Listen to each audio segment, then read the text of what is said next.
Վագոներից մեկը, քանի որ սպասարկումը Բարի երեկո սիրելի հայրենակիցներ, ինչպես ամեն շաբաթ երեկո կմիանանք ու եթերով, այսօր պիտի խոսենք շատ կարևոր աժմիական հարցը, համանքի ցավոտ նյութերեն մեկը, եւ մենք մեր մեջ ունենք շատ կարևոր հյուրը, եւ բոլորի երկար պիտի չի ներկայացնեմ առաջ որ խոսենք հյուրին հետ, բայց ես կուզեմ նյութի նպատակը ասեմ, տարիներ մենք խոսեր ենք այս կանալով, տարբեր կանալներով իմ պրոգրամներուս սկզբունքը եղած է հայ փանդարգյաններու եւ հայ նարկոտիկ կորզածող երիտասարդներու վերաբերյալ։ Այսօր պիտի վերադառնանք այդ նյութին, ունենք մեր մեջ անձնավորությունը, որ Hall of Famer է Միացյալ Նահանգներու մեջ, իր անունն է Ջին Նալբանդյան, շատ կարևոր անձնավորություն է, հեղինակային անձնավորություն է եւ հայրենիքին օգնող անձնավորություն է, մեր մեջ այսօր պիտի խոսենք այս նյութերով եւ քալիք այս եկող 5 շաբթվա նյութը որ քրքի երեկոն որ պիտի լա եւ մեր մեջ անշուշտ ունենք Ապո Ջաբարյանը, որ միշտ մեզ հետ պատերազմագից է այս նյութերու մեջ, շնորհակալ եմ։ Զինագից է։ Ուրեմն ես պիտի սկսեմ այսօր խոսել նախ սկսենք 5 շաբթի օրվա վերաբերյալ, վերջի գանցնենք գամած նյութի հարցերուն։ Այո, ուրեմն բարոն Նալբանդյանը իր կյանքի փորձառությունեն մեր հետ գիսվելով ինքը գործընկնելով իր ամենա երդասարդ զավակը դղան Դերեկը թմրեցուցիչներու նարկոտիկսի զոհ երթալով ուրեմն իր անձնական կյանքի փորձառությունը վերածած է քիրքի եւ ինքը այդ քիրքը ներկայացնելով մեր հետ կգիսե իր դժվարությունները որպես հայր եւ նաեւ հաղթանակը այդ մեծ ցավին իվադիվ իրեն բարոն Նալբանդյանը իր անձնական ցավը հաղթահարելով կացած է ավելի անտին որբեսի Ջանաբարը ցույց տա բազմաթիվ ասենք հայրենագիցներու ամերիկահայ համայնքի անդամներուն եւ հատկապես երդասարտյան որբեսի այդ թմբեցուցիչներու նարկոտիկսի զոհ չերտան եւ իրենց հետ ալ զոհ չդանին իրենց ընտանիքները բարոն Նալբանդյանը 1 ժամ 45 րոպե այսօր քշած է Լագունա Բիչեն որ այսօր TV ստուդիո ներկա ալա որբեսի իր պատկամը մեզի ներկայացնե Welcome, Mr. Nalbandian. Pleasure to be here, Appo, Bedros. Thank you for being here. My honor. I want to apologize to all my fellow Armenians. I am 100% Armenian. My only regret is I never learned to speak Armenian, so I have to speak to you in English tonight. So I'm looking forward to sharing some things with the people that I love and grew up in Fresno, California. Իմիջալս բարոն Նալբանդյանին մանկության ընկերներեն եղած են Manix-ը, որուն հայկական անունը Գրիգոր Օհանյան, որ Mike Connors-ն էր,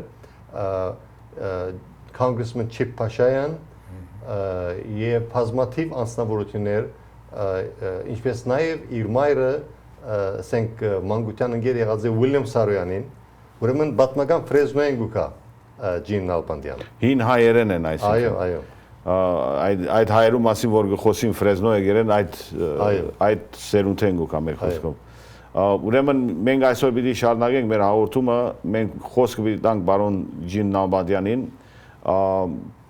որ իր պատմությունը պատմե, անգլերենով պիտի պատմե, պիտի փորձենք հայերենով փասադրենք, եթե գրնանք անշուշտ է, բայց որովհետև ժամանակը պիտի չի ներե, չեմ կարծեր որ շատ պիտի գրնանք, պիտի փորձենք նորեն եւ գրնալ ալ վերջի վիդեո մնենք որ գրնա թայթլները հայերենով լա։ Gene, I want to give you the podium to start speaking about your life story, because I know it is hard to speak on the sorrows what you went through. Can you please first tell about yourself, like career-wise, about your accomplishments? Right. Well, when I grew up in Fresno, I always had a dream. And I had both loving parents. We lived in a very modest environment. and we didn't have a lot in our family financially, but we had love. My mother and father were very loving people. I started my first business when I was 16 years old, debeaking turkeys. It was a dirty job. Nobody's ever heard of it, but my friend and I built a contraption, and over 1 million turkeys are grown in the San Joaquin Valley. And we debeak those, and the reason you debeak them is so turkeys don't peck each other to death. And we made a lot of money. In 1954, I was making $600 a week. And I bought my father his first car. So we had a family car. I bought my mother a washing machine. But I always had a dream as a boy. I wanted to be a professional baseball player. And I got a scholarship to Fresno State, and I wanted to go to Stanford because the shish kebab twins, the idolized, Gary Krikorian and Harry Hugasian. But I did it, and they found out I was a good hitter, but I couldn't feel the ball, and they changed me to be a pitcher. And so I pitched at Fresno State, and I went on, and after I graduated there, I pitched the last game of the season and struck out 20 batters, and I was signed by, a lot of teams wanted to sign, but I signed with the Chicago Cubs. I went to spring training, and I pitched my first game against the San Francisco Giants. And then I tore my bursa sac in my arm. In those days, back in the early 60s, there was no surgery for that. So I tried to come back, and it was my shoulder and my arm was gone. From there, I was fortunate. I went on to UCLA. I got into graduate school. They hired me as a baseball coach. And when I graduated, I was hired by Dr. Murphy, Franklin Murphy, who was the chancellor there. And he says, Gene, I want you to go out and I want to establish a chair of Armenian studies. If you can go out and raise $2.5 million, I'll have the university match it. And that's what I did. I went to Fresno first, talked to all my Armenian friends. Nobody wanted to give because they wanted to know what my purpose and my reason was. And I guess there was a trust factor. So I went back to the East Coast and looked for prominent Armenians and didn't get too far. But on my way home, I stopped in Detroit and I got an audience with Alex Manoogian. And I met him when in the Buell Building in Detroit. And he said, Sakis, what are you doing here in Detroit? I said, well, I came to raise some money, Mr. Manoogian. He said, what for? I says, I want to preserve the Armenian culture. We have an opportunity to endow a chair of Armenian studies at UCLA. And he started crying. He says, we need to do this. He says, how can I help? I said, I just want to raise some money, Mr. Manoogian. So he had me stay over a couple days. He showed me the church he built and the home that he dedicated the city and his beautiful corporation, Masco. He called me Sakos when I was there, and then he said, well, you go back to California and you keep me abreast of what you're doing. Well, when I got home, I said, you know, there's only one way to get Armenians together. And so I decided to rent the ballroom at the Hilton Hotel in Beverly Hills. And I was able to get some big name entertainers, Danny Thomas, and I got Gene McCarthy to be the keynote speaker, and then I had some prominent Armenians. Then Senator Duke Majan, and we had Walter Krabian, and a lot of other Armenian dignitaries. The long and short of it is, at the last minute, Danny Thomas's office told me that he couldn't come because he was in Las Vegas doing a show. And this was 24 hours before. And I had to do something and create a miracle. And I just sat in my office at UCLA, said a little prayer, and all of a sudden, I had the boldness to call the Sands Hotel. And the lady answered, and she said, I said, who is this? She says, Rosemary Thomas. And I said, well, you know, Mr. Thomas is the headliner on our Armenian chair here at the Beverly Hills. Oh, she says he's in Las Vegas. He can't come. And she said, but we're going to send you a donation for $1,000. So, and she hung up. So I prayed again, and then I had the real boldness, and I called back. She answered the phone again, and I said, Mrs. Thomas, this is Dr. Franklin Murphy calling for Danny Thomas. I'd like to talk to him. She says, Danny, Dr. Murphy from UCLA's on the phone. He says, oh, good evening, Dr. Murphy, this is Danny Thomas. I says, oh, Danny, Mr. Thomas, I said, just Gene Nalbandian calling for Dr. Murphy. And I talked to Barbara, your secretary, that you're supposed to be the key liner here. Oh, he says, son, we're sending you $1,000. I got a show in Vegas, I can't make it. He says, well, good luck on it. And I said, you know, Danny, the Armenians think you're Armenian. He says, well, the Jews think I'm Jewish. So I said, he's ready to hang up. I said, listen, I got a deal for you, Mr. Thomas. I said, I'm going to give you $50,000. He's making $5,000 a week. Only Armenian ingenuity can do this, and you have to have a faith in God to have this kind of boldness. And he left the phone for a minute, and he came back, and he says, you know, I'm going to do this on one condition, Mr. Nalbandian. And I said, what's that? And I'm thinking how I'm going to raise this kind of fast cash because he wants $50,000 up front that I don't have. He said, I'll tell you what, I'll come. And he said, I'd like to bring my Las Vegas act. Sergio Franchi is my headliner in Las Vegas. And I said, yeah, that'll be fine. And he said, I'm going to do this. This is going to be my donation, and I'll come. He came. We raised $2 million that night. And everybody was crying. He talked about his life growing up as a Lebanese young boy and how much family meant to him. And then we still had to get another $500,000, so I called my friend Mike Connors. I said, Mike, we're from Fresno. We're going to Fresno. We need to raise $500,000. He said, well, how much do I get? I said, you're doing this as a donation, this Armenian donation. We went, Mike came, he emceed the show. We raised almost $1 million. We endowed the Armenian chair. We've had that chair now since 1964. We have over 150 students graduating. They have a master's degree program. And now the chair has been extended to Berkeley, UC Berkeley. So it's a very prolific program. I'm very honored.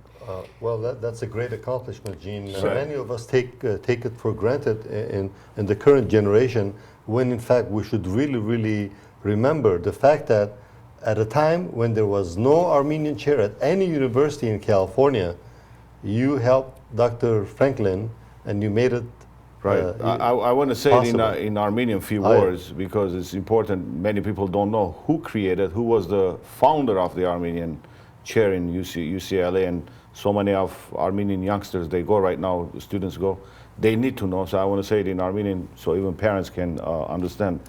Ավասիկ մենք այսօր գահանտիվենք Ջին Նալբանդյանի հետ, առաջինը Hall of Famer-ը, երկրորդը մենք բոլորս լսած ենք այդ chair-ը, որ UCLA-ի մեջ կա, հայկական ուսումնասիրության բաժանմունքը, որ UCLA-ի մեջ կա, հիմնադիրը այսօր կտեսնակ ծեր երեսով, ծեր դուներեններս հերոստացույցով Ջին Նալբանդյանն է, ինքն էր, որ հիմնած էր այս բոլոր հաջողությունները հայերու համար UCLA-ի համալսարանեն եւ այսօր extend եղած է UC Berkeley-ի մեջ։ And ասի բավականին բադիվ է հայ ասկի համար, որ անստավորությունը ունենա տեսիլք, ոչինչությունեն եւ այդ հիմնադրությունը դրե համալսարանի մեջ Միացյալ Նահանգներում մեջ, որ հայերը ունենան իրենց պատմությունը, գիտնան իրենց պատմությունը։ Այսինքն ասկասիրության սկզբունքն է։ Բարոն Նալբանդյանը բազմաթիվ հաջողություններով հասած է բիզնեսի աշխարհներս, իր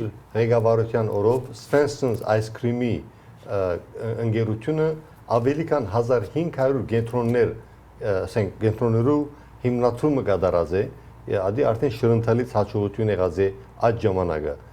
The Svensson's Ice Cream success story happened in the 70s, yeah? Yeah, in the early 70s. So with all the success stories and the accomplishments that you had, you describe being hit by tragedy as takeaways. So what is your approach to being hit by takeaways? Well, I became the youngest CEO in the United States when I was 29. I was the president of Blums of San Francisco, very prestigious. And after 3 years, I was elected the top president in 10 divisions. 7 days later, I was fired because I didn't agree with the chairman of the board. I voted because I was on the board of directors. I have 2 kids, and I don't have a job. I said, what am I going to do? I'm afraid. I got a call from an attorney. He says, I got a company that's going to bankruptcy. Can you help? I did that. I turned the company around, got some money, and I bought the rights to Swenson's ice cream. And I got a partner in there. And in 6.5 years, we built 1,400 stores. They were the most beautiful high-end ice cream stores, and we were voted the #1 franchise in the United States for 5 years in a row. We put them into some of the most beautiful cities. In fact, Kirk Kerkorian called, Alex Yamajian called me and wanted one in the MGM Hotel. Mm-hmm. That first year, they did $5 million in sales selling Swenson's ice cream. So I've had some Armenians that have come to me, and we've always been very good to the Armenian community in what we've done. And my last one, I got a divorce, but I got custody of my children, and I raised my children for 8.5 years by myself. And it was a good experience because God gave me the tools to believe in myself that I could do something without a wife. And it was the best experience in my life. I taught my kids respect. I taught them how to read. And I taught them how to do the right thing and to respect others. And they've all grown up, and all my children have become very successful. Then I got married again, built another company called Jardinay. It's a public company now, but I got a divorce. And I was a very wealthy man. I gave everything to my Odar wife, okay? But you know what? After the divorce was final, that takeaway gave me a comeback a year later, and I was facing bankruptcy. And I get a call from a New York investment firm and says, Gene, we want to take your company public. Now you talk about miracles and comebacks, I've had them. But you know what? From there, then I went through another tragedy, and we can talk about my son Derek. Please. Right now. That's what we want to talk about. Well, this was, my son he's a beautiful boy. Your son from the second marriage? From the second marriage. Very handsome boy, very smart. I think of all my kids, he was gifted, and I coached him in Little League, did everything with him, and we were very close. Then he says, Dad, I want to be a surfer. And he got into surfing. He got very good. He got sponsors. What I didn't realize at that time, all surfers take marijuana. They do it to relax. And it gives them a certain high and a boldness and a self-esteem. It's like a culture. They feel like they belong and they're accepted. Now, I'm a very strong family man, but I didn't know anything about marijuana in those days. And the interesting thing, I lived in Newport Beach then, and all his friends were on marijuana and taking uppers, and they were getting all this from their parents because it's socially acceptable in certain areas, affluent areas all over the country, where the parents do this when they entertain and do this. And they give it to their kids, and they even allow them to have alcohol. Well, Derek got caught up with a lot of kids, and from marijuana, they got into Valium just to have a little more fun because the kids had access to it. But Derek got hurt in surfing, and he was a champion. He surfed all over the world. He had chronic ear pain. He tore his knee out. He broke his arm, his shoulder. We had to get it replaced, and he had to take drugs. So the doctor prescribes him Oxycontin. Okay, I never heard of it before. Okay, after I researched it, after he passed away, the doctors tell everybody Oxycontin relieves pain for 12 hours. It doesn't.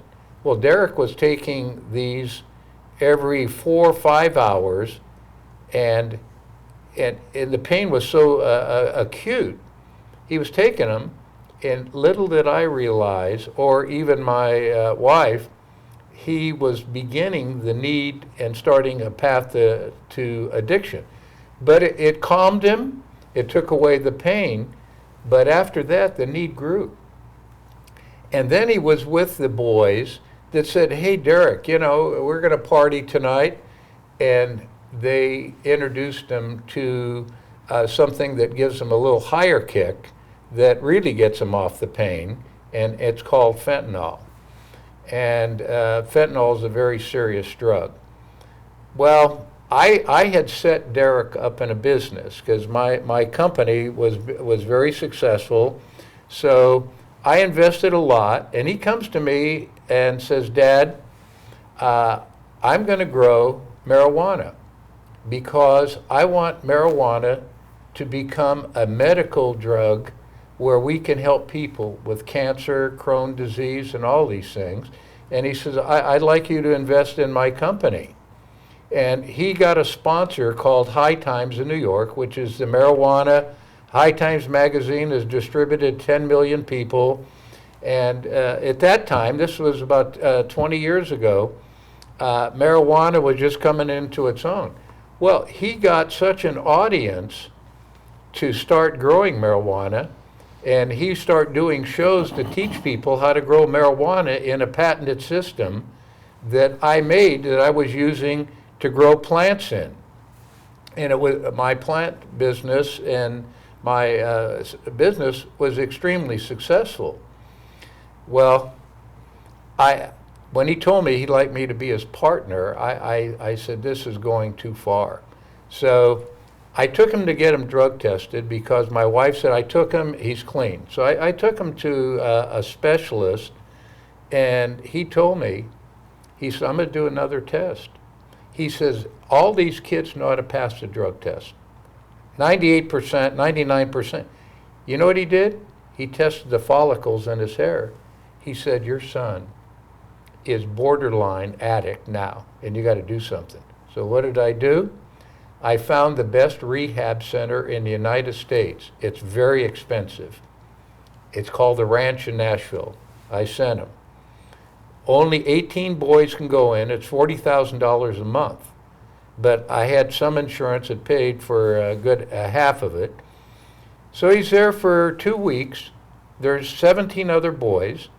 He's recruiting them and telling them how much money they can make selling marijuana, and he's growing it. And they all want to do it. He breaks into the pharmacy, steals the Oxycontin and gives it to him, and the director finds out, and they kick him out, and I get a call. They said, your son's kicked out. So then I said, then I live in Newport Beach. I took him to Hoag Hospital. They have a drug rehab. So we go in there. It's a 30-day program.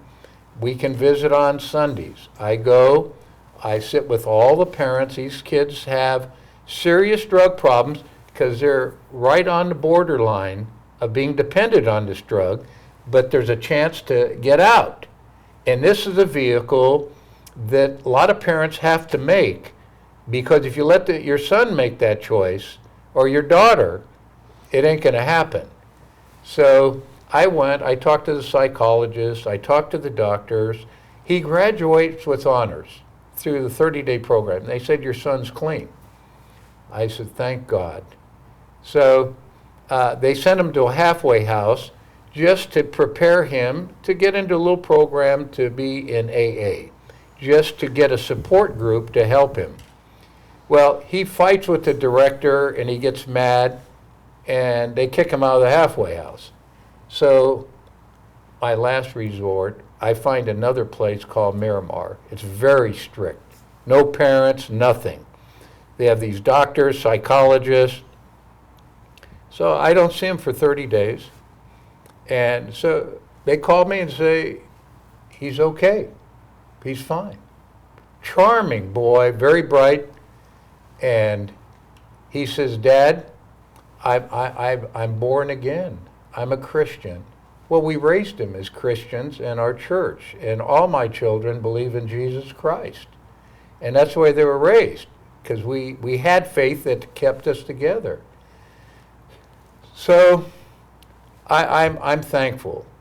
He meets this young woman who's a very successful hairstylist, and I guess they have a relationship, and he calls me and says, Dad, I'm going to be a daddy.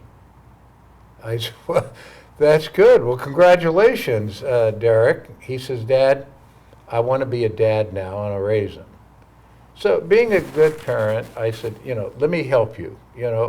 It's the way we want to bring our love back to him, because we've gone through hell and back trying to save him, and I really believe he's okay. Well, he comes over and visits me and my wife, and I told my wife, I had several, about $1,000 in my bedroom. I said, did you happen to take it to get, oh, no. Well, I'm seeing money missing, and I'm saying, maybe I misplaced it. I don't know. So he goes to live with my daughter in Irvine. No, in Irvine this first time. And she's trying to help him because he's back on drugs again. He needs that because the dependency, it never left him. You see, once there's 3 stages to drug addiction here. And I want you to really understand that, because the first stage is experimentation. They do it for fun. To get high, they get empowered, they want to feel like they have self-worth. Okay? Then the next stage is the drugs bring immediate relief from anxiety, social inadequacy, fear of failure, and rejection.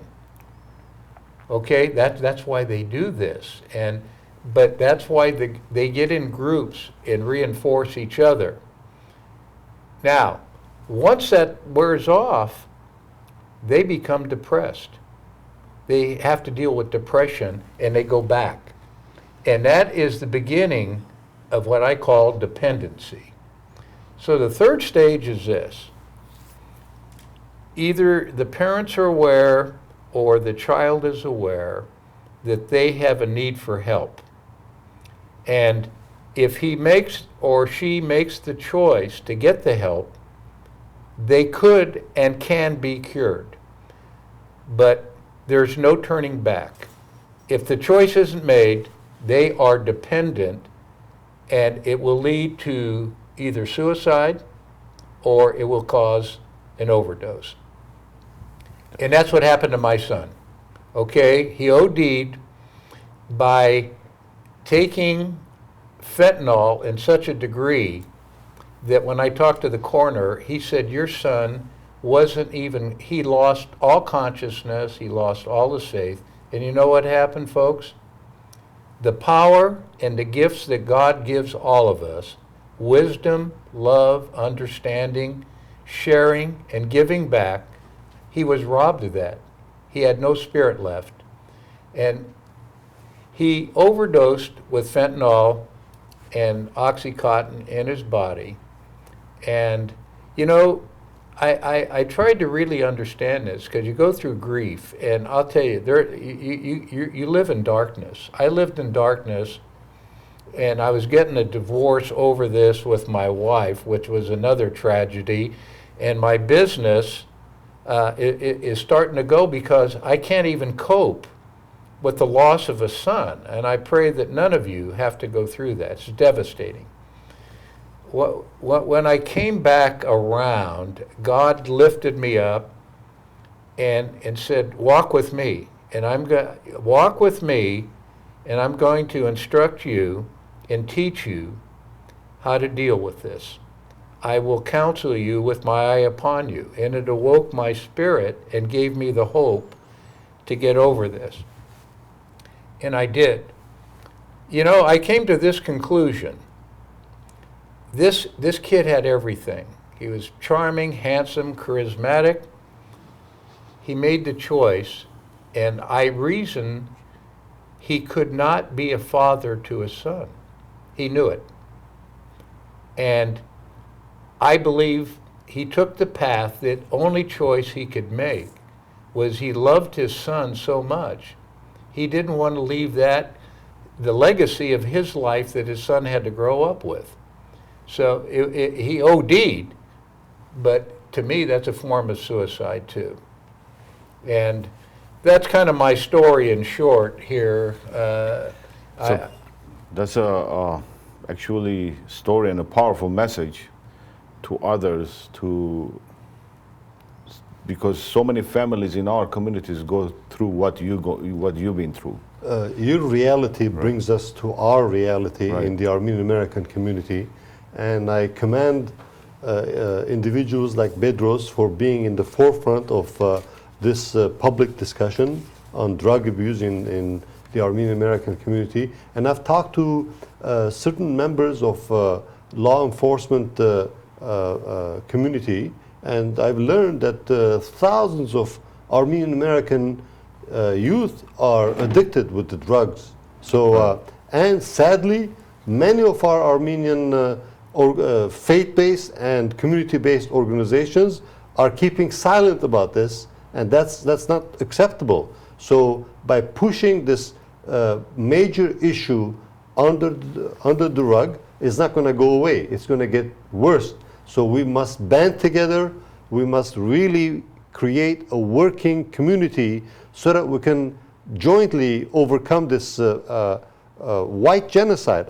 Bedros calls it white genocide. I agree with it.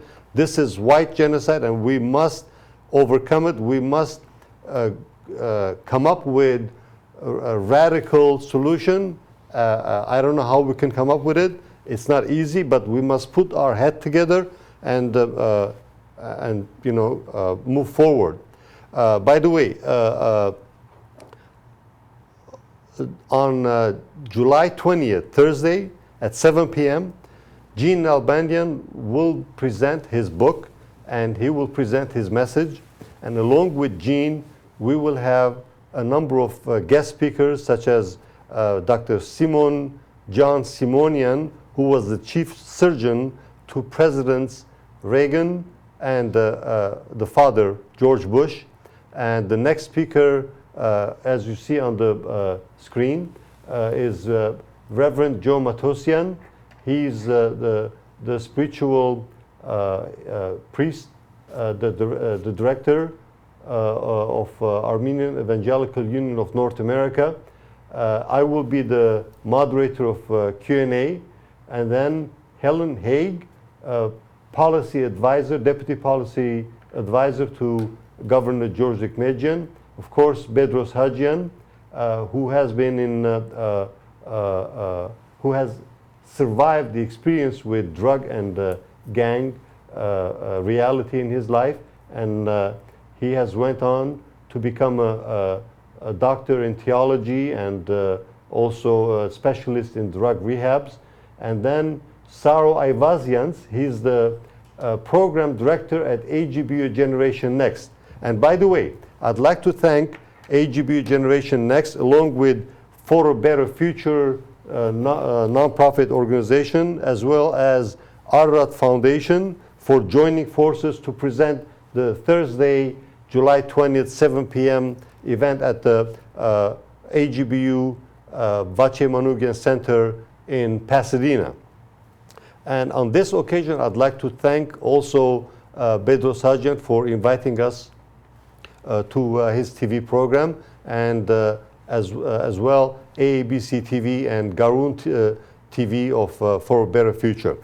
So at this moment, I'd like to ask the studio technician to broadcast a message by Saro Ayvazian, the program director of AGB Generation Next. He couldn't make it, but he sent his message, so let's stay tuned.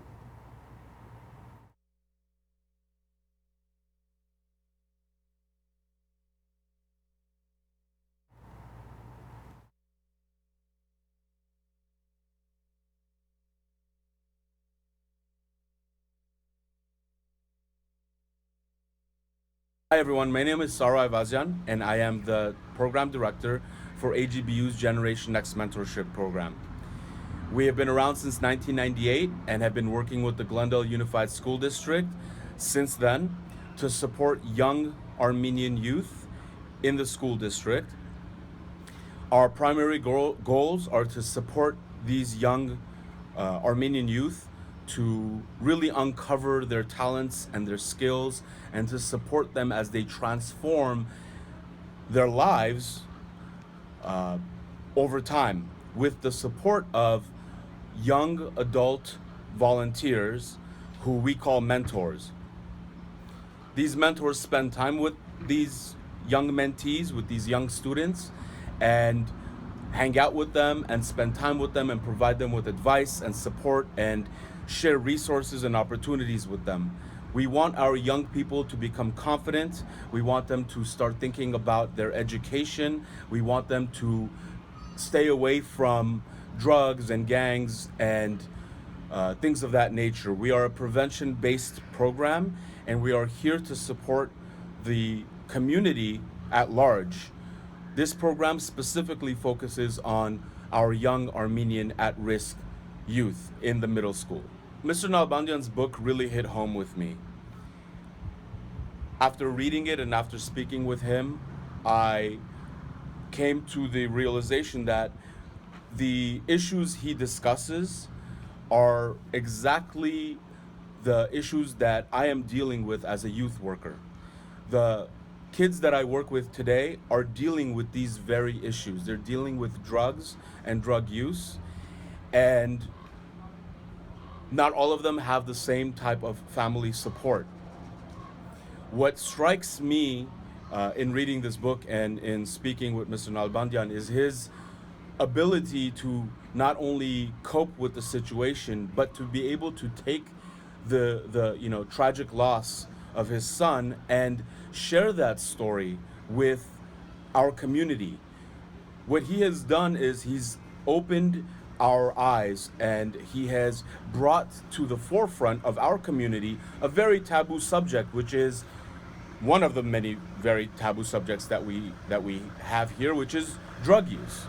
And I will add to that to say that a lot of young people today and their parents don't understand that a child doesn't go from 0 to 60 in 2 seconds. Meaning you don't go from clean-cut, good student to heroin addict overnight. It takes time, and it begins with some of the, what we call softer drugs. And that begins with smoking, with drinking, marijuana use, that later develops into more serious use of drugs, and we can talk about that as well. And that's what I appreciate about Mr. Nalbandian's book, is that he brings to the forefront this very, very important issue that we are dealing with today in this city. There's a lot that they can learn about other people's experiences. And two, I believe that they can draw a lot of strength from Mr. Nalbandian's story and his family's ability to not put this situation behind them, because you can't put a situation like this, the tragic loss of your son, behind you, but to actually put it in front of you, to deal with it in a positive way, and to use that situation and that moment in your life to transform the lives of young people today and their parents, who can benefit from this by learning, by asking questions, by opening up this dialogue that we in our community have decided is a taboo subject. We don't want to share when our children are doing things that they shouldn't be doing. We don't want to talk about that. And unfortunately, that is the very reason why we are never able to address these things and solve them in our families and in our communities. So Lamentations of a Dad and this book presentation on the 20th does the opposite of that. It brings it to light, and it brings this issue, this very important issue, to the forefront of our conversation. Ավասիկ տեսակ վիդեոն հայտարարությունը AGB-ի որ բիդելա քիրքի երեգոն որ բիդելա քիրքը այս է ավասիկ տեսնանք Lamentation of Dad գրնակ այս քիրքը ապսպրել բարոն Ջիլ Նալբանդյանին քրած քիրքն է իր եւ հիմա բիդերթանք ընտանիքի նկարներուն այո եւ քիրքի մասին եթե գրնանք նկարներուն երթանք որ ուրեմն այս քիրքը կարելի է ասենք բադվիրել հերացայնով անշուշտ նաև գրնակ քալ 5 շաբթի հուլիս 20-ին երեգան ժամի 7-ից երնարգին ներգա ալալով եւ մասնակցելով հայդակրին գրնակ այնտեղ քիրքին օրինակներեն ցերկ բերել նաև այս քիրքը մեծականագով ասենք մեծ զեղչով պիտի ներկայացվի անոր դասად եւ ավելի ասենք կքնե որբեսի արավելակունս չափով երդասարտներուն բաժնի որ անոնք գարտան անգլերենով է քիրքը իսկ անոնք որոնք հավելյալ մանրամասնություն պետք ունին գրնան հերացանել 818-930-3220 818-930-3220 ուրեմն անցնենք հաջորդ Gene, you want to talk about this picture? Well, this is a significant picture of when we raised this is prior at the banquet for the Armenian chair. That's Mike Connors on the far right. That's Dr. Franklin Murphy, who I work for, the chancellor at UCLA, and another movie star, handsome guy, David Hedison, famous for the movie 20 Armenian. Leagues. Yeah, he's Armenian. 20 Leagues Under the Sea. Larry Balakian, a friend of mine from Fresno, is on the far left, and that's me on the far right. That's the night we raised $2 million.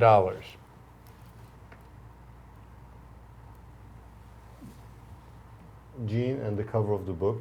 Yeah. This is my son, Derek, when he was 8 years old. You can see he's very handsome, very, very charismatic young man. I was given the award by the governor of California for raising the money for the Armenian chair. That's the governor, Ronald Reagan. Archie DeCronian hosted the evening, and my dear friend from Fresno, Willie Soroyan, was there too. He wasn't in the picture, but Willie came to the event too. It was a very meaningful event for me. I was very honored by the governor.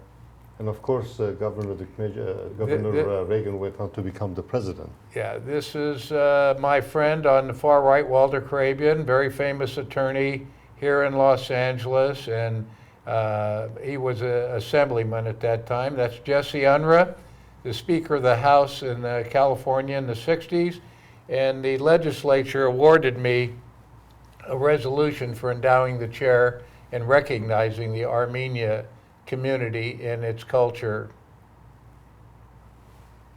That's Derek at Christmas when he was 9 with me at our home. This is Derek with me when I was playing on the tennis tour. He was with me at always all the time. This is warming up before my first game in a major league game for the Chicago Cubs. This was the Armenian chair, and this was the cast. There's Senator, later Governor Deukmejian on the far right, John Conti, who was married to Sir Philibosian, a very entrepreneurial woman. That was her husband, John Conti. That's Dr. Murphy in the center, and there's the star of the show, Danny Thomas, and then I'm on the far left. And of course, this is the advertising for the July 20th event. All of you are invited to join Gene on July 20th at 7 p.m. at the AGBU Vachimanugian Center, located at 2495 East Mountain Street, Pasadena. Admission is free. If you need more information, please call 818-930-3220. That's the event.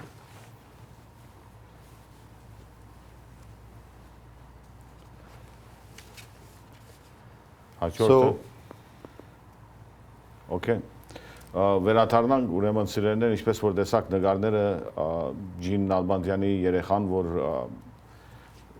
overdose-ն մահացավ եւ այսօր գխոսենք հորմը մասին, որ իսկապես հայ community համար, Միացյալ Նահանգներու հայերու համար շատ մեծ կորձ մռած է, չերը ստեղծած է UCLA-ի մեջ, որ ադիգա շատ ամենամեծ կորձերն մեկն է։ Մեծ իրակորձում է իբադի բարոն Նալբանդյանին եւ իր սերնդագիցներուն եւ այդպես վերջին կգործունցած է իր երեխան դրագի բادرազմի մեջ, դրագի բادرազմ գսենք ադիգա, որովհետեւ այսօր այսինքն շաբթվա ծրագրամը որ բիրելա ցերնարգը որ բիրելա բոլորը հրավիրված են AGBU սրահի մեջ Pasadena եւ անոնք որ գուզեն այս քիրքը ինչպես որ ապոնոսավ գրնան հերացայնել ակտիվին բոլորը հրավիրված են լսելու իսկական թեփը եւ իսկապես օրինակ առնելու որովհետեւ մեր community մեջ շատ աս հարցեր կան եւ շատ զորավոր հարցեր կան խորը մնացած հարցեր կան որ պետք է կամած ոչ թե կամած ժամանակ եկավ մի անգամ են լուծվի ասիկա so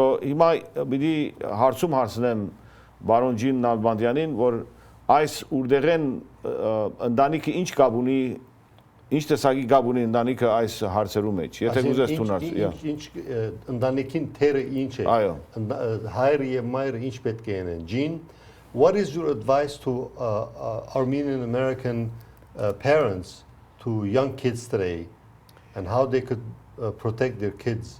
Well, the first thing you have to be aware, this is in epidemic proportions. Last year there was 500,000 ODs in the United States. This does not include over 1.7 million suicides. And there's a correlation there. We're losing 2 million kids a year from drugs or suicide, and it's growing. I looked at the statistics today in the reports that I get on this, it's growing. And you know what? The medication to help them overcome this is not doing what our government thought it was going to do. You know where it starts? Right at home. You as a parent must know your child, okay? Today, when I grew up, we didn't have, we had TV, but we had to earn it because we had to do our homework first, and we could barely afford a TV. But kids are on social media, they're exchanging pictures, we even see them, they're pornographic. The kids can do anything. They have Xbox, they play these games, killing. You know, I see all this stuff. I don't let my grandkids, none of that. I told my children, I don't want anything like that in our family because that's not how they're going to go. And we've been blessed. My oldest boy is an airline pilot for American. He flies 777 pilots. My daughter is a software engineer for Google. So all the kids are doing well. But you know what? Kids need love. And we need to do things with our kids. Go to the ball game with them. Go to church. The important thing, and you know, the Armenians were the first to adopt Christianity, to accept Jesus Christ and build the church around Christ. If we don't have our faith, we rob ourselves of everything and all the gifts that God gave us for free. Our heart, our mind, He gives us wisdom. He guides us. He answers prayer. When we think about this, kids, you know what my kids said, Dad, you've been my best friend. That's the highest compliment. When's the last time your kids told you that they love you? That's the feedback I want to see coming to all Americans, all Armenian Americans, that your kids love you and you know it. Okay? So that's where we need to come from, ladies and gentlemen. And you know what? I see, and I have talked to countless Armenian families that have lost children. And you know what? You know what they tell me? They were ashamed that their kids got on drugs. How'd they do it? You know what? I call that denial. It's not fair because they're looking for acceptance. They need love. Where do they get it? Peer pressure is telling them to take another path because you're not going to have any problems. We have fun, we get high, we do this. Those are the things they're up against today. And sexual promiscuity with teenagers now, it's all centered around drugs. That's how they get high and get really messed up. So love your children. Give them the faith that you had growing up, because this is the first step. And if we can do this collectively as a community and bring this message out, it's going to change the way of life that we are faced with right now. And I just trust that, and if you're really interested, come out Thursday night. I'll share some other things that we don't have the time for today.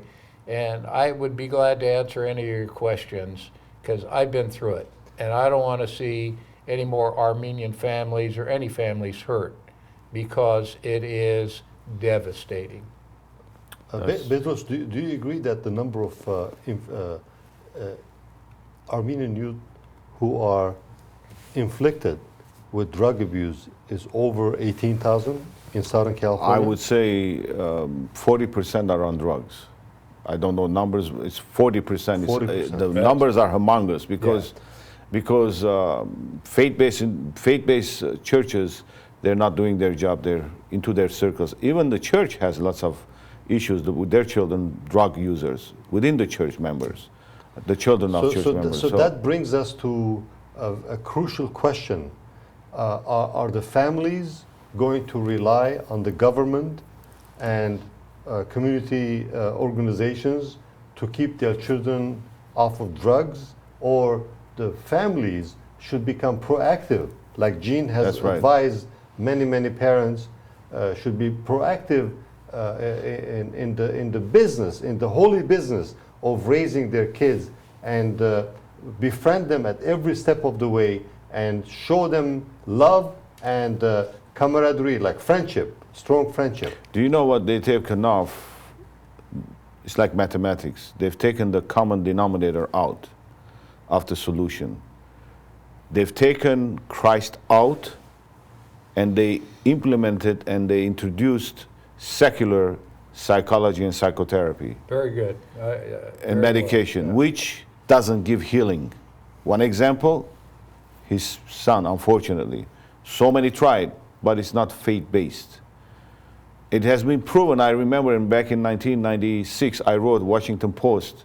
I was surprised Washington Post wrote that. It stated 80% of inmates, when they go in prison, they don't return, 80% don't return when they receive Christ in prison. Versus a 90% returns back. Because, so the government has taken the message out. They made it illegal to preach in schools, they're making it illegal in jails, in rehabs. They put secular under, and they're destroying our kids. They're giving them medication instead of love of Christ. That's the answer. I agree. That's so well put. You know, folks, I want to tell you something. I've spent a lot of money to try to get my son well. I put him in the best drug rehab places in this country. Money won't solve the problem, okay? And I know many Armenians now are very, very affluent. You work hard. God has given us, all Armenians, a gift of reason. Armenians, I believe, have a genius.